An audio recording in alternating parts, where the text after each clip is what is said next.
Good evening. আজকে একটি ছোট্ট বিষয় আছে, সেই বিষয়টা আলোচনা করার পরে আমি একটা ব্যালেন্স শিট বোঝাবো। ওটা বেশি বড় ভিডিও হবে না। একটা অনেকে প্রশ্ন করছেন যে এই চাকরি পরীক্ষাটা কারা দিতে পারবে। এই চাকরি আমি একদিন বলেছিলাম যে এই পরীক্ষাটা দেওয়ার জন্য আপনার অনলি এই যে গ্রেড পেটা দেখতে পাচ্ছেন, এই যে আপনি স্কেলটা দেখতে পাচ্ছেন 3600 গ্রেড পে, এই 3600 গ্রেড পেতে লোপা 9-এ 3600 গ্রেড পেতে যাদের 8 বছর হয়েছে, অর্থাৎ ধরুন কেউ কোন দিনে 8 বছর হতে হবে না, আপনার ডেট অফ অ্যাডভার্টাইজমেন্ট দিনে 8 বছর হবে। তার মানে এইটা ধরুন, এইটা আমি ধরে নিচ্ছি এই যে 11-21-এ বেরিয়েছিল, তাহলে 11-21 ধরে নিলাম, এটার ডেট ছিল 1/11/21। 1/11/21-এ যদি থাকে আর কি, তাহলে কিন্তু এই 1/11-তে তার 8 বছর পূর্ণ হতে হবে। ঠিক আছে, আর 1/11-তে 8 ইয়ার্স হতে হবে 3600 গ্রেড পে। ঠিক আছে, এখন বর্তমানে যে করসপন্ডেন্স যে স্কেল হয়েছে, সেই স্কেলে তার মানে হচ্ছে আমাদের বর্তমান করসপন্ডেন্ট হচ্ছে 28,900 থেকে 74,500 লেভেল লাইনে। লেভেল লাইন 9-এ যাদের 8 ইয়ার্স পূর্ণ হবে, তারাই আমাদের এই সার্ভিসে আপনারা পরীক্ষাতে বসতে পারবেন। এডুকেশন কোয়ালিফিকেশনে কোনো বার নেই, তবে কি আমরা জানি যে মিনিমাম তো এলডিসি হতে গেলে মাধ্যমিক পাস লাগে। এলডিসি থেকে ইউডিসি হয়েছেন, হ্যাঁ, তারপরে এসসি হয়েছেন, তারাও কিন্তু এই সার্ভিসে আসতে পারবেন যাদের গ্রেড পে 3600 অ্যান্ড অ্যাবাভ। ঠিক আছে, অ্যাবাভ হলে কোনো বাধা নেই, 3600 মিনিমাম হতেই হবে, এবং কোয়ালিফিকেশনে কোনো বাধা নেই। এনি কোয়ালিফিকেশন থাকলেই হবে সেটা। ঠিক আছে, তাহলে কমার্স ব্যাকগ্রাউন্ড হলে খুবই ভালো হয়, তাদের আশাটা খুব সহজ রাখতে হয়। আর এখানে একটা কমার্স আর অ্যাকাউন্টেন্সি আর অডিটিং এর একটা পেপার আছে, যেটা, হ্যাঁ, তবে বলতে পারেন এখানে একটা আপনার অ্যারিথমেটিকের পেপার আছে, অ্যারিথমেটিকের পেপার আছে, যারা বিএসসি আছে তারা অ্যারিথমেটিকে কামাল দেখায়, যারা অ্যাকাউন্টেন্সি অডিটিং জানেন, তারা কমার্সের যারা আছেন তারা অ্যাকাউন্টেন্সি অডিটিং এ কামাল দেখান। কিন্তু আমি বলবো যে একটা যদি কনসিস্টেন্সি বজায় রাখা যায়, প্রত্যেক দিন যদি সময় ধরে 3-4 ঘন্টা 5 ঘন্টা পড়াশোনা করা যায়, আমার মনে হয় এই চাকরি পাওয়াটা খুব একটা সময় পাওয়া যাবে আর কি। ঠিক আছে, কারণ ভ্যাকেন্সি কম, 15-20টা বেরোচ্ছে এখন, বা এই 21-এ আপনার 24টা বেরিয়েছিল, 22-এ আপনার বেরিয়েছিল আপনার 15টা। ঠিক আছে, 23-24-এর পরীক্ষা হয়ে গেছে, ওটাও একটা কিছু কম সংখ্যায় ছিল, 20-22টা। ঠিক আছে, কম সংখ্যায় বেরোচ্ছে। স্বাভাবিকভাবেই বলছি যে প্রস্তুতি নেন, এবং এই সিলেবাসটা রয়েছে, এই সিলেবাসটা এই সাবজেক্টগুলো 8খানা, আপনার টোটাল 6খানা মূল পেপার একটা ইন্টারভিউ হয়, পার্সোনালিটি টেস্ট 50 নম্বরে। এগুলোর মধ্যে 3টে পেপারে 300 নম্বর আছে, এবং 3টে পেপারে 50 করে আছে। ইন্টারভিউ রয়েছে আপনার, পার্সোনালিটি টেস্ট হচ্ছে 50 নম্বর। ঠিক আছে, মূল বিষয় কিন্তু এই 3টে পেপারকে জোর দিবেন, প্রচন্ড জোর দিবেন, রেগুলার পড়াশোনা করবেন। আমি মনে করি যে তাতে একটু সময়টাকে নিজে সাশ্রয় করতে হবে, তাই না? অনেকে বিভিন্ন কাজে আমরা এনগেজ হয়ে যাই, আমরা ইচ্ছাকৃতভাবে সময় নষ্ট করি। সেই সময় নষ্ট না করে সময়টাকে কাজে লাগানো যায়। গান শোনার পরিবর্তে যদি আপনি আহ, এগুলোকে রেকর্ডিং করে শোনান, আমার আমার কোর্সটাকে রেকর্ডিং করে শোনান, বেশি লাভ হবে। এখন 1 বছর, 1 বছর এন্টারটেনমেন্ট থেকে দূরে থাকুন, এবং পড়াশোনা করুন, এবং সাফল্য করুন। ঠিক আছে, এটা বলার ছিল। তার সাথে সাথে আমি আজকে একটা ব্যালেন্স শিট বোঝাবো। আমি এর আগে আপনাদেরকে জার্নালাইজ কিছুটা বলেছিলাম, সব তো একদিনে তো এই জিনিসগুলো হয় না। হ্যাঁ, তারপর আপনার লেজার সংক্রান্ত বলেছিলাম কি জিনিস। আজকে যেটা বলবো, হ্যাঁ, আপনি বলবেন যে এটা হয়তো এক্সট্রিম এক্সট্রিম পয়েন্টে হয়ে যাচ্ছে, একটা ব্যালেন্সে চলে যাওয়াটা। হুম, একটা, যাদের এই ব্যাপারটা হচ্ছে, যারা কমার্স ব্যাকগ্রাউন্ডে আছেন এবং যারা অনেক কিছু ভুলে গেছেন, তাদের ক্ষেত্রে এটা বুঝতে সুবিধা হবে। যাদের নন কমার্স ব্যাকগ্রাউন্ড, এই ব্যালেন্স শিট বোঝাটা একটু টাফ হবে বলে আমি মনে করি। তাও একটা শুনুন, স্টেপটা আমি বলবো কিভাবে আছে। প্রথমত ট্রায়াল ব্যালেন্স দেওয়া আছে। এটা ট্রায়াল ব্যালেন্স মানে হচ্ছে এই যত ডেবিট ব্যালেন্স আছে, এদিকে ক্রেডিট ব্যালেন্স আছে। ঠিক আছে, এটা ডেবিট ব্যালেন্স আছে, এটা ক্রেডিট ব্যালেন্স আছে। ডেবিট ব্যালেন্স আমি বলেছিলাম, ডেবিট ব্যালেন্স কাজে থাকে অ্যাসেট অ্যান্ড অ্যাসেট এবং এক্সপেন্সের আপনার কি থাকে, আপনার ডেবিট ব্যালেন্স থাকে, আর ইনকাম এবং লাইবিলিটি থাকে, ক্রেডিট ব্যালেন্স থাকে। তার দেখুন, এটা asset, land, land at cost. একটা ল্যান্ড আছে আপনার, কত ল্যান্ড আছে এখানে দেখুন, ফিগারটা আছে এখানে, 1000 আছে ফিগার, এখানে বলে দিয়েছে এটা 1000 হবে। ঠিক আছে, তার মানে 220,000। ঠিক আছে, তার মানে হচ্ছে 2,20,000। তাহলে একটা ল্যান্ড আছে 2,20,000, plan and machinery 7,70,000, trade receivable আছে। ট্রেড রিসিভেল মানে হচ্ছে যে মাল সেল আপনার ক্রেডিটে সেল করা হয়েছে তাদের কাছে টাকা পাওয়া যাবে, ট্রেড রিসিভেল। হ্যাঁ, ইনভেন্টরিজ আছে 31/3/25 আমার ব্যালেন্স শিটটা হচ্ছে 31/3/25 ইনভেন্টরি হচ্ছে ক্লোজিং ইনভেন্টরিজ হয়ে গেল। এটা এটা ক্লোজিং ইনভেন্টরিজ হয়ে গেল। কত আছে 86,000। হ্যাঁ, ব্যাংকে আছে 20,000। অ্যাডজাস্টেড পারচেস, এখানে কিন্তু অ্যাডজাস্টেড পারচেস দিয়ে দিল, মানে আপনারা যদি ইয়েটা দেখেন ওপেনিং ওপেনিং ক্লোডিং কিছু নেই, এখানে অ্যাডজাস্টেড দিয়ে দিয়েছে পারচেসটা, ঠিক আছে। 320, 320,000। অ্যাডমিনিস্ট্রেটিভ এক্সপেন্স আছে 30,000, সেলিং এক্সপেন্স আছে 30,000, ডিবেঞ্চার ইন্টারেস্ট আছে 20,000, আর ইন্টারিম ডিভিডেন্ড পেড আছে 18,000। এই যে ডেবিট ক্রেডিট সাইডে দেখুন কি আছে, ইকুইটি ক্যাপিটাল আছে, শেয়ারস 10 ইচ করে আছে। হ্যাঁ, 10 টাকার শেয়ার, এক একটা শেয়ার। তাহলে আমার এখানে কত আছে 300,000, 3 লাখ টাকা, ঠিক আছে। এখানে 10% ডিবেঞ্চার আছে 2 লাখ টাকার। এখানে আমার সেন্ট্রাল রিজার্ভ, হ্যাঁ, জেনারেল রিজার্ভ আছে 130,000। প্রফিট এন্ড লস আছে অ্যাকাউন্টে আছে 72,000। সিকিউরিটিজ প্রিমিয়াম আছে 40,000। সেলস হয়েছে আপনার 700,000, 7 লাখ টাকা। ট্রেড পেয়েবেল অর্থাৎ দেনা রয়েছে, ট্রেড পেয়েবেল যাদের কাছে আমরা মাল কিনেছি টাকা দিইনি, হ্যাঁ, বিজনেস হিসেবে 52,000। হ্যাঁ, প্রভিশন ফর ডেপ্রিসিয়েশন প্রভিশন ধরা হয়েছে 172,000। আর সাসপেন্স অ্যাকাউন্টে এইটা একটা গল্প আছে। এই সাসপেন্স অ্যাকাউন্টটা কি জিনিস, কি হবে কি হয় সেটা ডিটেলসে শেখা উচিত।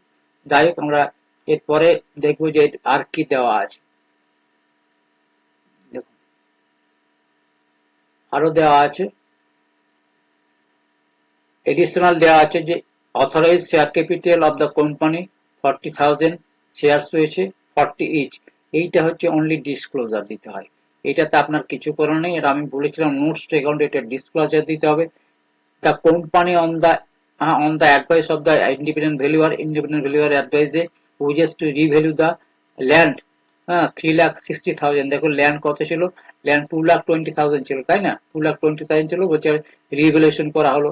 তার মানে আমার এটা রিভ্যালুয়েশন একটা রিজার্ভ বেরোলো, রিভ্যালুয়েশন রিজার্ভ। এখানে আমার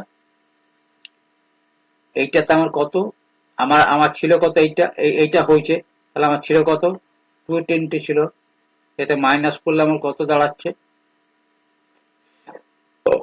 140, তাই তো 140, 1,40,000 আমার রিভ্যালুয়েশন রিজার্ভ হয়ে গেল। তারপর হচ্ছে কি ডিভিডেন্ড 10% ডিক্লেয়ার করছে 2 এপ্রিল। তাহলে এইটা কিন্তু একটা আমার অ্যাজ পার AS 29 এটা হচ্ছে আপনার ডিসক্লোজার। এটা আপনাকে শুধু ফুড নোটে লিখতে হবে, এটার কোনো কাজ নেই। কারণ ডিভিডেন্ড যদি আপনার ওই অ্যানুয়াল ইয়ারের মধ্যে যদি ডিক্লেয়ার না করা হয়, কারণ ব্যালেন্স শিট তো আমার 31 দিনে তৈরি হয়ে গেছে। অ্যাকচুয়ালি ব্যালেন্স শিট ডেটটা কবে 31 দিন, আর ডিভিডেন্ড কবে ডিক্লেয়ার হচ্ছে 2 এপ্রিল ইন্টারিম, হ্যাঁ, ফাইনাল ডিভিডেন্ড ডিক্লেয়ার হচ্ছে। তাহলে কিন্তু এই ডিভিডেন্ড নেক্সট ইয়ারের জন্য হবে, এই বছরের জন্য হবে না, মানে ঠিক আছে। তাহলে এটা আমার এইটা আমার ডিসক্লেমার দিতে হবে একটা। এই যে সাসপেন্স অ্যাকাউন্ট আছে, এখানে দেখুন সাসপেন্স অ্যাকাউন্টে যে চার এখানে সাসপেন্স অ্যাকাউন্টে 4,000 টাকা গেছে, রিপ্রেজেন্ট করছে কি ক্যাশ রিসিভ হয়েছিল for the sale of some machinery 1/4/2000। এটা ইয়ে করা আছে এখানে 21, এটা আমি পড়ে দিচ্ছি, এটা 1/4/2025-এ 1/4/2000 1/4/25 1/4/2024-এ 1/4/2024-এ এটা একটা ক্যাশ রিসিভ হয়েছিল সাসপেন্স অ্যাকাউন্টে, cash receive for the sale of some machinery sale করার জন্য ক্যাশ রিসিভ হয়েছিল 40,000, 4,000 টাকা। দ্য কস্ট অফ মেশিনারি, সেই মেশিনটার কস্ট ছিল কিন্তু আপনার 10,000 টাকা। তাহলে আমি ওই 10,000 টাকার মেশিন আপনি 4,000 টাকায় বিক্রি করেছি, কিন্তু অ্যাকুমুলেটেড ডেপ্রিসিয়েশন হয়েছিল 8,000 টাকা।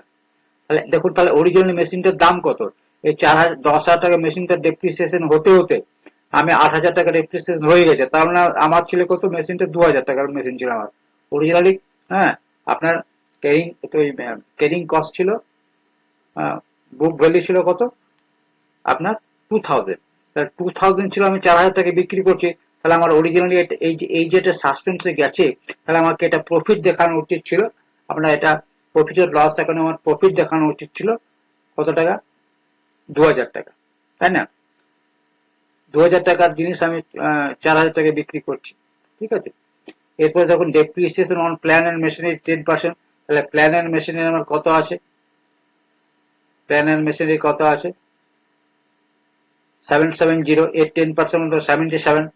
77 আমার এখান থেকে মাইনাস হয়ে যাবে, তাহলে এখান থেকে 77 যদি মাইনাস করি, প্ল্যান এন্ড মেশিনারি থেকে মাইনাস করি, তাহলে আমার কি হবে আর কি, কমে যাবে। আর আপনার ইয়েতে প্রফিট এন্ড লস অ্যাকাউন্ট যেটা মাইনাস হবে ডেপ্রিসিয়েশনটা, ঠিক আছে। তাহলে এটা বলছে যে একটা ব্যালেন্স শিট তৈরি করতে বলছে, আর স্টেটমেন্ট প্রফিট লস অ্যাকাউন্ট তৈরি করতে হচ্ছে। দেখুন কিভাবে করা হয়েছে, চটপট দেখিয়ে দিই। তাহলে দেখুন এখানে আমি বলেছিলাম notes balance sheet of Omega limited as at, এইটা লিখতে হয়। যারা নন কমার্স আছেন তারা দেখে নিন, ব্যালেন্স শিট তৈরি করার সময় অ্যাজ অ্যাট যে ডেটে ব্যালেন্স শিট সেই ডেটটা লিখতে হয়, সেই কোম্পানির নামটা লিখতে হয়, এবং কোন ফিগারে দেওয়া হচ্ছে এই কথাটা আপনারা লিখবেন। এটা না দিলে কিন্তু অনেক মার্কস কমে যাবে, ঠিক আছে। তাহলে এখানে দেখুন এই যে শেয়ার ক্যাপিটাল, এখানে আমার কত আছে শেয়ার ক্যাপিটাল, কত আছে বলে দেওয়া আছে উপরে দেখুন, উপরে শেয়ার ক্যাপিটাল। আমি এটা বার করি, তাহলে অঙ্কটা এখানে থাকলে বোঝাতে পারবো। অঙ্কটা এখানে আছে, এই যে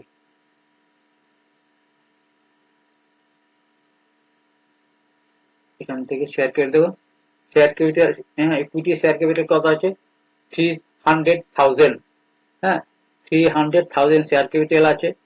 রিজার্ভ এন্ড সারপ্লাস কত আছে 2, এই রিজার্ভ এন্ড সারপ্লাস 2 তে নোট টু অ্যাকাউন্টে দেওয়া, হিসাব করে দেওয়া হয়েছে।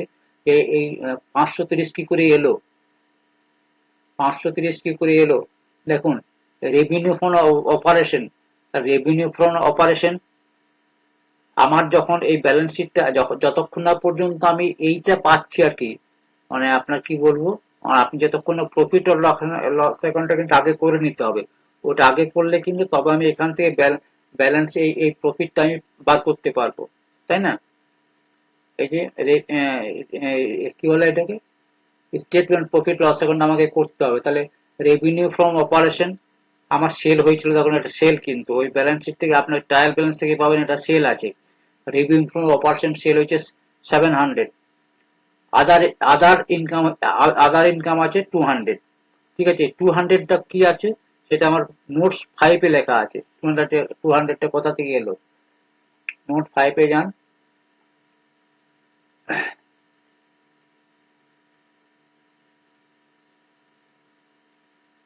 পাইপে 200 কি আছে, কস্ট অফ মেশিনারি সোল্ড। এটা আমি বললাম ওই যে 2000 টাকা লাভ করলাম, আগে বললাম না, দেখো বললাম না বুক ভ্যালু, এই যে 10,000 টাকা আমার ইয়ে মেশিনারিটা ছিল, 8,000 টাকা ডেপ্রিসিয়েশন হয়ে গেছিল, তাহলে বুক ভ্যালু ছিল 2000 টাকা, আমি 4,000 টাকা বিক্রি করেছি, তাহলে আমার 2000 টাকা প্রফিট হয়েছে, এটা হচ্ছে আদার ইনকাম আমার, ঠিক আছে। তাহলে আমার সেল করেছিলাম 7 লাখ, 700,000, 7 লাখ টাকা সেল ছিল, এটা 7 লাখ টাকা সেল ছিল, তার সাথে আমার আপনার 2000 টাকা আমার এডিশনাল কি হয়েছে, আদার ইনকাম হয়েছে। তাহলে আমার টোটাল ইনকাম হলো 702,000, মানে 7,02,000, ঠিক আছে। এক্সপেন্স যত আছে, এই যত আমার এক্সপেন্স আছে এখানে, পারচেজ দেখুন কত আছে ওখানে উপরে, আপনি যদি পারচেজ দেখেন এখানে, এই যত এক্সপেন্স আছে এগুলো দাগ দিন। প্রথমত এক্সপেন্স গুলোকে আপনাকে আলাদা করে নিতে হবে, কি কি আছে, এটা পারচেজ আছে,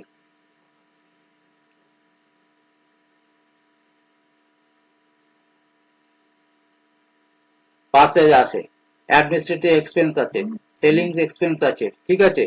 এটা যে ডিভিডেন্ড ইন্টারেস্ট, এটা কিন্তু ডিভিডেন্ড ইন্টারেস্ট আমার কি ডেবিট, মানে এটা আমি দিয়েছি, পে করেছি।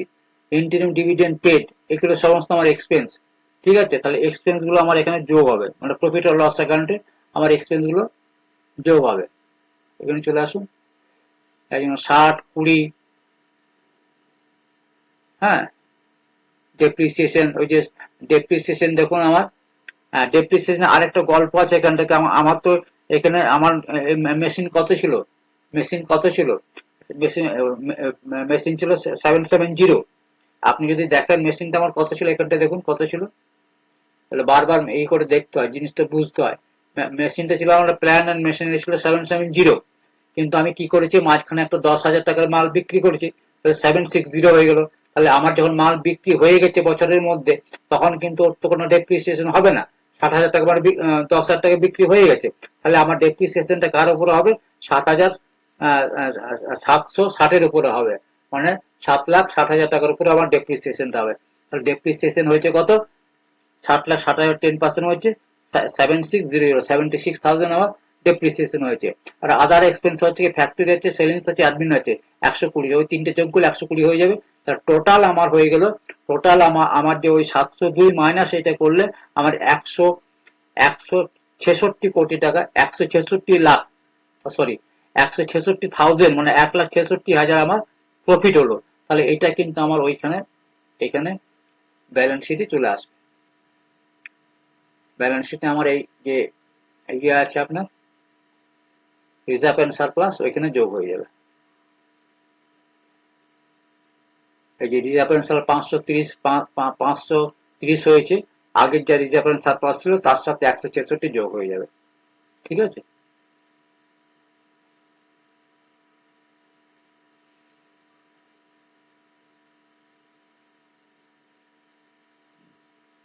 রিজার্ভ এন্ড সারপ্লাসটা দেখিয়ে দিয়ে গেল।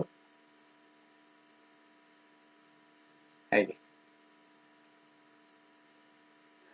রিজার্ভ এন্ড সারপ্লাস দেখুন, সিকিউরিটি প্রিমিয়াম ছিল, ব্যালেন্স শিট থেকে দেখতে পাবেন। রিভ্যালুয়েশন রিজার্ভ, আমার ওই ল্যান্ডটা বিক্রি করেছি, সরি ল্যান্ডটা বিক্রি করিনি, ল্যান্ডটা রিভ্যালুয়েশন যে 360 রিভ্যালুয়েশন হচ্ছে, আমার ছিল অরিজিনালি 220, তার রিভ্যালুয়েশন রিজার্ভ আমার 140 বেড়ে গেছে, আমি দেখিয়েছিলাম। Revaluation reserve plan and machinery, ওখানেও কিন্তু আবার রিভ্যালুয়েশন রিজার্ভ 130 বেড়েছে। প্রফিট এন্ড লস ওপেনিং ছিল আমার 72 ছিল, ওপেনিং এ ব্যালেন্স শিটটা দেখবেন, ওপেনিং ছিল 72। এই যে ওপেনিং 72 দেখুন, এই যে 72 আছে ওপেনিং, এই যে প্রফিট এন্ড লস 72 ওপেনিং আছে, এই যে দেখতে পাচ্ছেন এই 72টা আছে। ঠিক আছে, তারপরে কি আছে, প্রফিট লস ইয়ার আমি কত প্রফিট এই বছর কারেন্ট ইয়ারে কত প্রফিট করুন 66, তার টোটাল আমার সাব টোটাল হয়ে গেল 236। সেখান থেকে আমার ইন্টারিম ডিভিডেন্ড আমি দিয়ে দিয়েছি। ডিভিডেন্ড কি থেকে দেওয়া হয়? প্রফিট থেকে দেওয়া হয়, মানে রিজার্ভ থেকে দেওয়া হয় বা প্রফিট থেকে দেওয়া হয়। তাহলে আমার 18 কমে গেছে, তাহলে এইটা যদি কমে যায় তাহলে 220 হয়ে গেল। তার টোটাল রিজার্ভ হয়ে গেল এই যে আপনার এই দুটো রিজার্ভ নিয়ে যোগ করলে 530 হয়ে গেল। ঠিক আছে, আগে রিজার্ভ আমার ছিল তার সাথে যে লেটেস্ট রিজার্ভ যোগ করলে আমার 530 হয়ে গেল। তাহলে 530টা রিজার্ভ এন্ড সারপ্লাসে আমার ব্যালেন্স শিটে চলে যাবে। ব্যালেন্স শিটে আমার এখানে এই যে 530। তাহলে এই যে আমার যে আমি যেটা বলি ইন্টারনাল যে লাইবিলিটি, অর্থাৎ reserve and capital and reserve and surplus, আমার ওগুলো 830। ঠিক আছে, বাকি আর কোনো পরিবর্তন খুব একটা নেই। ঠিক আছে, বাকি পরিবর্তনে লং টার্ম বোরিং আমার কোনো পরিবর্তন নেই, কোনো চেঞ্জ নেই, কোনো কিছু অ্যাডজাস্টমেন্ট কিছু ছিল না। কারণ লাইব্রেরি ট্রেড পেয়েবলের মধ্যে 52 ছিল, আপনারা দেখেছেন এই ট্রেড পেয়েবল আর লং টার্ম লাইব্রেরিটির মধ্যে কোনো রকম চেঞ্জ নেই, যেটা ছিল সেটাই বসে গেল, কোনো রকম ছিল না। দেখুন লং টার্ম, এই যে 10% ডিবেঞ্চার, এটা লং টার্ম লাইবিলিটি। ঠিক আছে, আর যে ট্রেড পেয়েবল এটা একটা লাইবিলিটি। এই দুটো আমার এখানে বসে গেল। তাহলে আমার টোটাল লাইবিলিটি কত হয়ে গেল? এই দেখুন টোটাল হয়ে গেল 1,082 1,082,000। ঠিক আছে, মানে 10,82,000 টাকা তার লাইবিলিটি হয়ে গেল। সিমিলারলি এখানে যখন অ্যাসেটটা যখন করবেন, অ্যাসেটটা নন কারেন্ট অ্যাসেট, আপনার দেখুন 4 নম্বরের নন কারেন্ট অ্যাসেট এই 880টা কি করে নোটস টু অ্যাকাউন্ট এগুলো দেখাতে হয়। হ্যাঁ, নোটস টু অ্যাকাউন্টে আপনার 4 নম্বর নোটস টু অ্যাকাউন্টে যান, কি ভাবে 880 এসেছে এখানে ক্যালকুলেশন করে দেখানো আছে কি করে এলো। 4 নম্বরে আমার ল্যান্ড ছিল কত?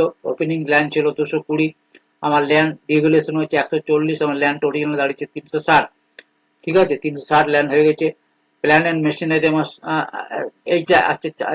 প্ল্যান এন্ড মেশিনারি আপনি ব্যালেন্স শিটটা দেখবেন, ট্রায়াল ব্যালেন্সটা দেখবেন, 770 আছে। 10 বিক্রি হয়েছিল, দেখুন 10 মাইনাস করেছে। ঠিক আছে, 10 মাইনাস করেছে, ব্যালেন্স শিট 760 হয়ে গেল। 60 হয়ে থেকে লেস ডেপ্রিসিয়েশন, লেস ডেপ্রিসিয়েশন কত হলো না, আবার 172, দেখুন 172টা প্রভিজনে আছে। আপনি যদি আপনি যদি ট্রায়াল ব্যালেন্সটা দেখেন, এখানে দেখুন প্রভিজন আছে, প্রভিজনটা, এই প্রভিজনটা কিন্তু আপনার আমার মাইনাস হয়ে যাবে। প্রভিজন মাইনাস হবে আটটা, আট, আর দেখুন প্রভিজন তো আগে মাইনাস হয়ে গেছে, সরি, প্রভিজন আগে আমার মাইনাস হয়ে গেছে। তাহলে এর সাথে আমার আটটা কোথা থেকে পেলাম? এই আটটা আমার ছিল যে মালটা আমি বিক্রি করেছি, যে আমার অ্যাসেটটা বিক্রি করেছি, যেটা সাসপেন্ডে ছিল আর কি। সেখানে সেই 10,000 টাকার মালটা 8,000 টাকা অ্যাকুমুলেটেড ডেপ্রিসিয়েশন, সেটা হলো প্লাস হচ্ছে 76। তাহলে টোটাল ডেপ্রিসিয়েশন আমার আমার এটা তো বিক্রি করে দিচ্ছি, তাহলে এইটা প্লাস এইটা মিলে আমার ডেপ্রিসিয়েশন হলো 240। এই মালটা তো বিক্রি করে দিচ্ছি, তাহলে এটা মাইনাস হয়ে যাবে, সেটা তার ডেপ্রিসিয়েশন ধরা হবে না, কারণ সেটা তো আমার বুকসের মধ্যে নেই, এটা বেরিয়ে গেল। তাহলে এইটা প্লাস এইটা মাইনাস 18 নিয়ে আমার ডেপ্রিসিয়েশন 240 হয়ে গেল। তাহলে 240, 760 মাইনাস 240 হয়ে গেল 520। ঠিক আছে, তাহলে total plan and machinery total হলো 880। তাহলে 880 কি করে এলো, আমি ব্যালেন্স শিটে কিভাবে দেখানো হয়েছে সেটা আমি আপনাদেরকে বললাম। ঠিক আছে, দেখুন ব্যালেন্স শিটে আবার ফিরে আসুন।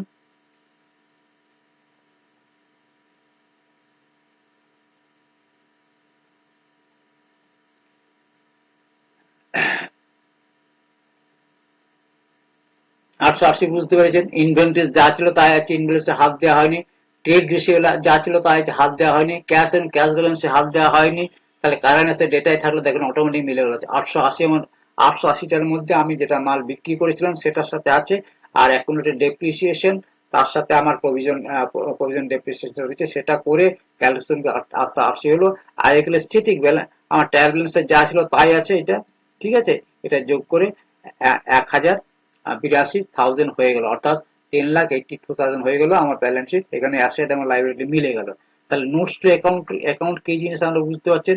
নোটস টু অ্যাকাউন্টে আমরা ক্যালকুলেশন করে দেখাই যে কিভাবে আমার ওই এই নোটগুলো 5 নম্বর 6 নম্বর এখানে নোটস নাম্বার লেখা থাকে, সেগুলো ক্যালকুলেশন করে দেখা থাকে যে এটা কিভাবে আমার অ্যাসেট এসছে, কিভাবে আমার রেভিনিউটা এসছে, কিভাবে টোটাল জিনিসটা এখানে বসানো হয়। নোটস অ্যাকাউন্টে ক্যালকুলেশন যে আমরা রাফ ওয়ার্কের মতো বলি, যে সেইভাবে এটা দেখানো হয়। ঠিক আছে, আপনারা যদি বুঝতে না পারেন আমাকে বলবেন, জিনিসটা খুব সহজ আছে। ঠিক আছে, এই যে আমি আদার ইনকাম কিভাবে 2,000 টাকা এসছে আমি আগেই বলে দিয়েছিলাম, যে সেল করেছিলাম 4,000 টাকা, আর বুক ভ্যালু অফ অ্যাসেটটা ছিল 2,000 টাকা, 2,000 টাকা আমার আদার ইনকামে এসছে। ঠিক আছে, এটা নোটসে করে আপনি নোটস নাম্বার দেবেন, ওই ঘরের নাম্বারটা বসিয়ে সেই অ্যামাউন্টটা বসিয়ে দিতে হবে। ফাইন্যান্স কস্ট কত? ফাইন্যান্স কস্ট মানে হচ্ছে আমার যে ডিবেঞ্চার ইন্টারেস্ট ছিল 10%, তাই না? কিসের করে 20,000টা কস্ট কিভাবে এসেছে? 20,000 ফাইন্যান্স কস্ট, কারণ আমার অ্যামাউন্টটা বলে দেওয়া ছিল ডিবেঞ্চারটা 20%, না হলেও কিন্তু আমরা 20% আপনাকে দিতে হতো। কত টাকা ছিল অ্যামাউন্টটা দেখুন।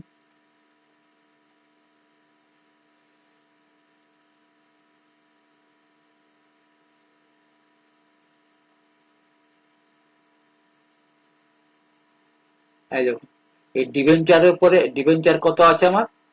2 লাখ আছে। তাহলে 2 লাখের যদি 10% হয় তাহলে 20,000 টাকা। তাহলে 20,000 টাকা আমার এই ডিবেঞ্চার ইন্টারেস্টটা মাইনাস হয়েছে এখানে, সেটাই ওখানে ক্যালকুলেশন করে দেখানো আছে।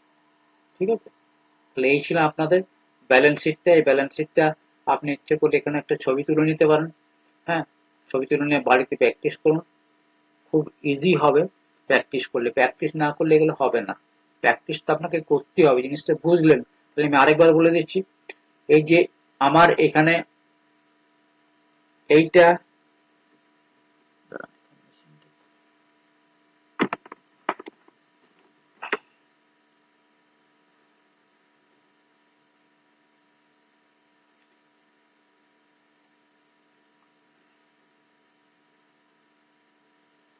এটা 220 ছিল, হ্যাঁ, সেটা 360 হয়েছে, তাহলে 140 আমার রিভলিউশনে চলে গেছে। Plan and machinery at cost 770 ছিল, এই 770 ছিল, সেখান থেকে 10 বিক্রি হয়েছে। ঠিক আছে, 10 বিক্রি হয়ে গেলে 760 হয়ে যায়। 760-এর উপরে 10% এখানে বলে যাচ্ছে ডেপ্রিসিয়েশন, মানে 76 ডেপ্রিসিয়েশন। এখানে হচ্ছে 76 ডেপ্রিসিয়েশন, এখান থেকে হলো আপনার 172 ডেপ্রিসিয়েশন আছে। তাহলে এটার সাথে 76 যোগ হবে, টোটাল ডেপ্রিসিয়েশনটা যেটা হবে আর কি, মাইনাস হবে 8, কারণ আমি এখান থেকে 10 আমি বিক্রি করেছি, তার অ্যাকুমুলেটেড ডেপ্রিসিয়েশন ছিল এইটা। ঠিক আছে, এরপর যেমন ট্রেড রিসিভের কোনো পরিবর্তন হয়নি, যা ছিল তাই আছে। ইনভেন্টরি কোনো পরিবর্তন হয়নি, যা ছিল তাই আছে। ব্যাংকের কোনো পরিবর্তন, যা আছে তাই আছে। অ্যাডজাস্টেড পারচেস, এটা আমার এইগুলো সমস্ত আমার এক্সপেন্স হিসাবে চলে গেছে। হ্যাঁ, এক্সপেন্সে ঢুকে যাবে সমস্ত কিছু। টোটাল এক্সপেন্স আমার টোটাল ইনকাম থেকে, যে এই যে ইনকাম বলতে কিন্তু আমার এখানে ইনকাম কি আছে, এটা সেলস আছে ইনকাম। সাত, এখানে 7 লাখ টাকা সেল ইনকাম আছে। ঠিক আছে। আর আমি আমি অ্যাসেটটা বিক্রি করে 2 লাখ টাকা, 2,000 টাকা পেয়েছিলাম, মানে 7,02,000 টাকা। 7,02,000 টাকা আমার এখানে এখানে আমার টোটাল রেভিনিউ ছিল। এই টোটাল রেভিনিউ থেকে টোটাল আমি এক্সপেন্সে যদি বাদ দিই, তাহলে আমার আমার 66,000 আমার, অর্থাৎ 1,66,000 টাকা প্রফিট হয়েছিল। এই 1,66,000 টাকা প্রফিট হওয়ার পর টাকাটা কোথায় যাবে, না এইখানে চলে যে profit of loss reserve and surplus. আমি যখন রিজার্ভটা টোটাল ক্যালকুলেশন করবো, 130, প্রফিট এন্ড লস কত আছে এখানে, হ্যাঁ 72, সিকিউরিটি প্রিমিয়াম 40, এগুলো আমার রিজার্ভ। আর প্লাস হচ্ছে এই রিজার্ভটা, এইগুলো যোগ হয়ে আমার 500 কত হচ্ছে দেখুন, সেটা আমার আমার ব্যালেন্স শিটে, যেটা আমি তৈরি করবো ব্যালেন্স শিট, সেখানে আমার চলে যাবে। ঠিক আছে, সব হয়ে গেল। ট্রেড পেবেলটা আমার যা ছিল তাই আছে, কোনো পরিবর্তন হয়নি। প্রভিশন অফ ডেপ্রিসিয়েশন আমি এখানে দেখালাম। সাসপেন্স অ্যাকাউন্ট এখানে 4,000 টাকা, 4,000 টাকা সাসপেন্স এখানে দেখানো ছিল। একটা ভুল করে আমার সাসপেন্স অ্যাকাউন্টে দেখানো হয়েছিল। এটা কি ভুল ছিল, সেটা ভুলটা হচ্ছে যে সাসপেন্ড অ্যাকাউন্টে 4,000 টাকা রিপ্রেজেন্ট কি বলছে, 4,000 টাকা কেন দেখানো হয়েছে, একটা ক্যাশ রিসিভ ছিল, একটা সেল, হ্যাঁ একটা অ্যাসেট বিক্রি করে, মেশিনারি বিক্রি করেছিল। ঠিক আছে, এটাকে বিক্রি করা হয়েছিল 4,000 টাকা, একটা ভুল সাসপেন্ডে চলে গেছে। তারপর আমরা ওইখানে অ্যাডজাস্ট কিভাবে করলাম, আমরা 10,000 টাকার মাল ছিল, একটা 10% আপনার আপনার অলরেডি ওর 8,000 টাকা ডেপ্রিসিয়েশন হয়ে গেছিল, তাহলে 2,000 টাকার মালটা 4,000 টাকা বিক্রি করছি, তো 2,000 টাকা আমার প্রফিট হয়েছে, সেটা আমি দেখিয়ে দেওয়া হয়। তাহলে এই ছিল আপনার খুব একটা সহজ সরল একটা ব্যালেন্স শিট, যে ব্যালেন্স শিটটা আপনারা ইজিলি প্র্যাকটিস করলে বাড়িতে করতে পারবেন। এইখানটা ছবি তুলবেন।